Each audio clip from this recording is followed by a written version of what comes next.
తమ్ముతో చెప్పండి, మీరు తప్పించుకోవడం చూడగలరు.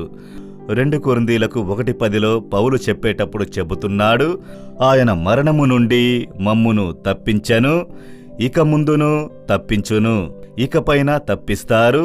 ఆయన అనుభవాన్ని చెబుతున్నాడు. మరణ పోరాటము వచ్చినది, మరణము వచ్చేసింది, యెహోవా మమ్మల్ని తప్పించారు, ఇప్పుడు తప్పిస్తూనే ఉన్నారు, ఇకపైన తప్పిస్తారు.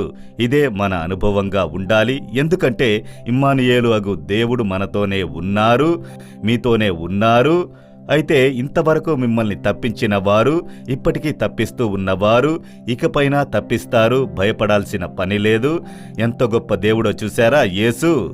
ఆయనను మీరు సొంతం చేసుకొని, దేవుడా మీరు నాలో నివాసము ఉండాలి, నాలో ఉండాలి, ఇమ్మానుయేలుగా నాతో ఉండాలని మీరు చెప్పి పిలిచినప్పుడు అద్భుతంగా మీకు తోడుగా ఉండి మిమ్మల్ని నడిపించడం మీరు చూడగలరు.